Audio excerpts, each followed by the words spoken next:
Let me get in front of the camera for a second. Too close. Too close. I see the hair that I don't have. Let me see who's coming in. Alright guys, it's 2:11, so I'm gonna wait a couple of minutes and then we'll talk about how to move this dough into the Banetton and give it the final rise. Any issues so far? How was the last half hour that you had? I haven't moved to drink yet. I'm very close still, but I'm really resisting myself. This head is really unflattering. The quarantine and the age are showing. So let's talk about this dough. This dough has been resting for about a half hour. My timer went off a couple of minutes ago. It has flattened a bit. Some blisters became a little bigger. They're more pronounced right now. Some of them are smaller, some of them are bigger. I found in my cabinet the basket that I was telling you about. It still has a tag because I really cannot use it on this kind of dough. This dough is too wet, so it will stick to the cloth.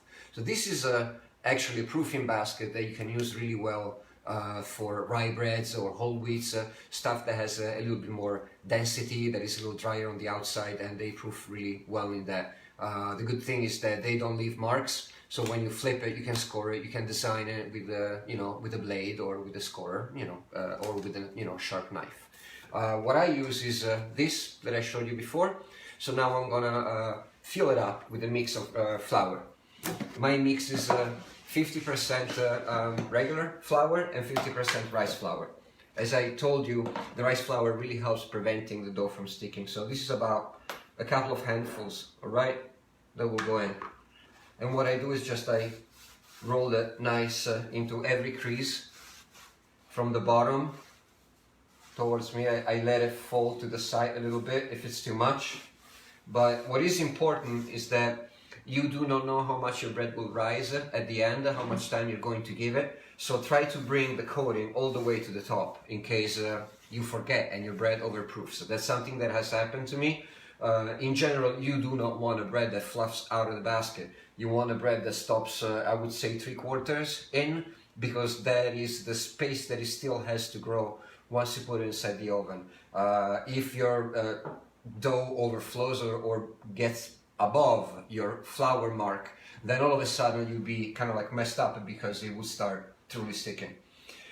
So now the hard part. Oh, let me go get my my batch knife. So this is the operation that I was telling you about. I'm gonna put it down like that. This is the operation that I was telling you about, that you need to be the size when you do that, okay? This dough, again, as we said, is fairly wet, so it's gonna end up sticking. It's gonna end up sticking, but there's a couple of tricks, and you also need to keep in mind what kind of shape, not shape, but what kind of design you like to achieve, okay? So I'm gonna do the movement, I'm gonna put it inside the basket, and then we're gonna talk about what I've done, alright? So I'm basically now sprinkling some of this flour on top, okay? Because this is the only area of the dough that I'll be working with. Once I flip it, I will stretch it with my hands, I will fold it a couple of times, I will wrap it in, so this will still be the outside of my bread, and then I will drop it in the basket.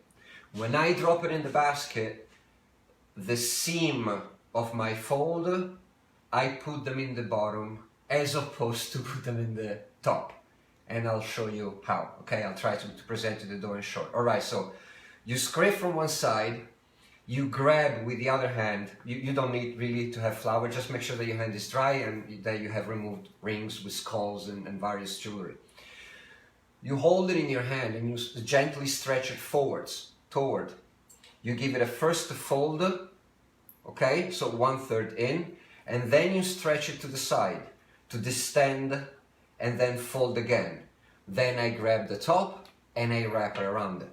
That is my own personal movement. This is something that I developed on my own, and then I'll tell you why I like it once we're done with this, okay? So I won't be talking when I do that, because otherwise I'm gonna mess up. I'll try. Scrape and collect. You see, this is wet. You see how wet this is?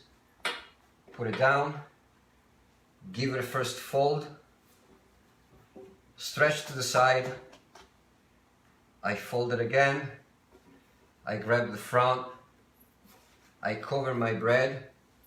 These are my seams, you see my seams?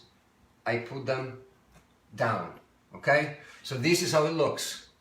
The nice part, the part that you could score to give a design, the part that you could stencil with some extra flour before baking if you wanted to, is now on the top, which means that when I flip it later on my pizza stone, my seams will be on the back, okay? So that will become the top of my bread. And why do I like that? Because the seams are never the same. The bread is never the same. Every day is different. I still don't know how this bread will turn out. But because the seams are different, those are, how do you say it? That is the weakness of the dough. So the moment that the bread starts expanding with the heat, those are the weak links. Those will be the portions that will open up and allow the bread to rise and give that crest like a surfing wave. But if you don't score it yourself, so if you do not have a design that you have in mind, it turns out that every day your bread is going to be a surprise. Sometimes there's one gigantic score in the center and the bread has exploded. Sometimes it's more like the one from last night where it was like I had 3 or 4 scores like crooked, all in the different sides.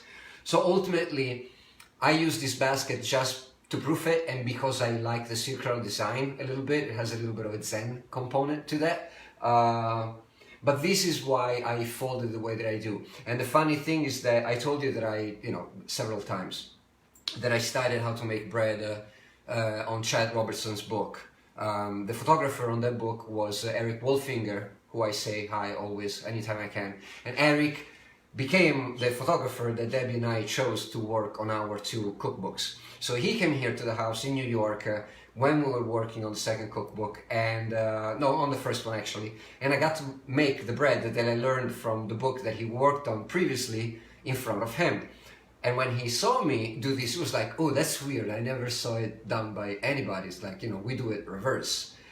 But he really liked it, and he spent several nights eating and taking pictures here in the house. So that was, my bread is kind of like verified to a degree. Okay, so look how it looks. It's nice and buttery, okay? It has some elasticity, some wetness to it. It already has a large blister that came out of nowhere that you can see, like all of a sudden, because of the folding, it does almost what a croissant does. So there's, thinner layers that kind of like give in to the water, to the air, sorry. So what I'm doing now is get this towel that is really dirty, but sorry, should have used a clean towel. I cover it, and this goes back into the oven, all right? So going down there.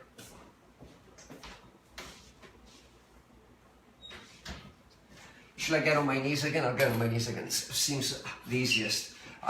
Okay, so clean up. What time is this? So you see, it's 2:20.